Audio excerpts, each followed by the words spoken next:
Good morning, good morning, good morning po sa inyong lahat. Nandito po ulit tayo sa kahabaan ng Divisoria.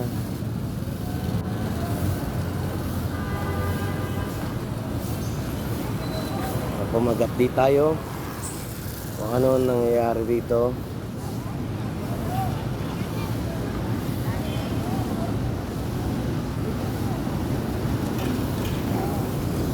Salukuyan pamalis o rito banda sa kalagitnaan ng Juan Luna at Ilaya. Ayan po, nakaantabay po sa kanto ang flashing operation team. Hinihintay lang po nila matapos ang paghahakot ng basura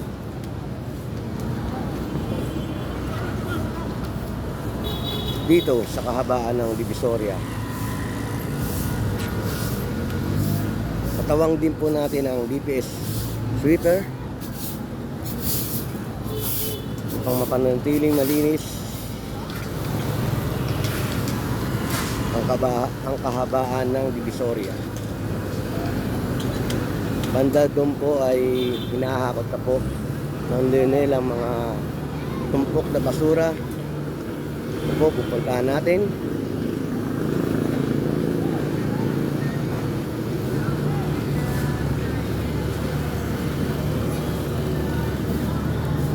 Dami mga request din.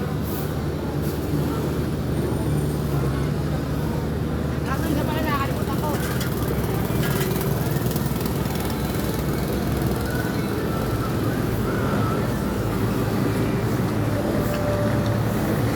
Ayan po.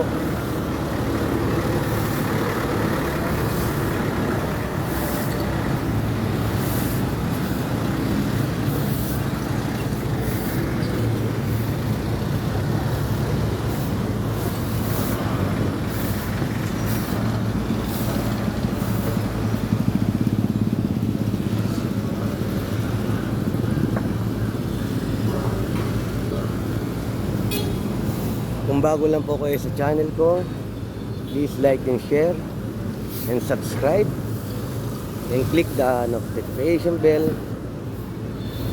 para may update po kayo kung ano po nangyayari rito sa kahabaan ng Divisoria.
Banda naman po doon sa may Carmen Planas ay wala na pong basurang nakatumpok at nakahakot na po ng Lionel.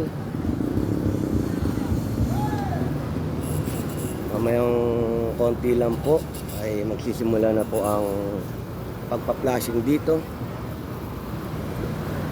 Yan.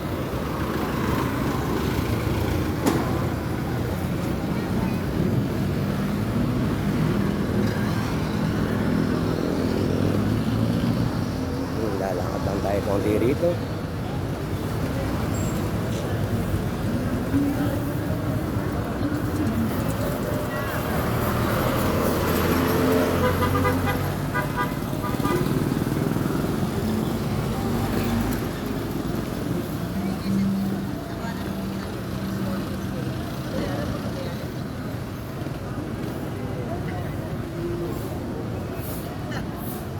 Ito, patungo tayo sa Santo Cristo.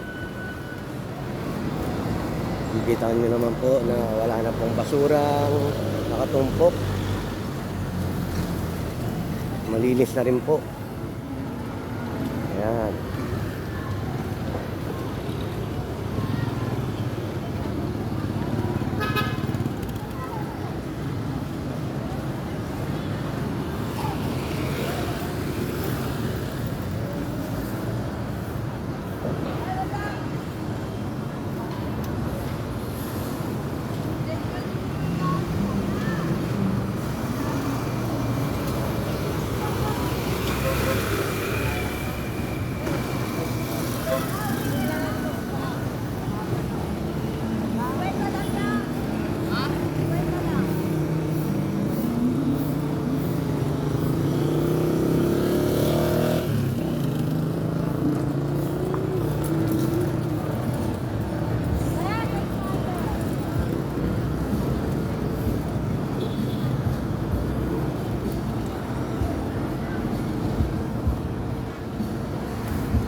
Ano lang po, konti na lang po natitira. Pagkatapos po nito, wawalisin po ng ating DPS sweeper ang mga natitirang mga mismis ng basura.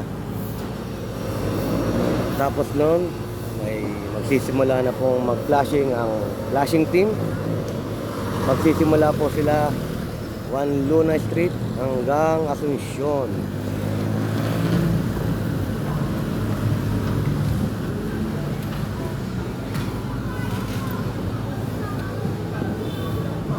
Muli po, kung bago lang po kayo sa aking channel, paki-like and share naman po at click the notification bell and subscribe para mo meron po kayong latest update dito sa kahabaan po ng Divisoria.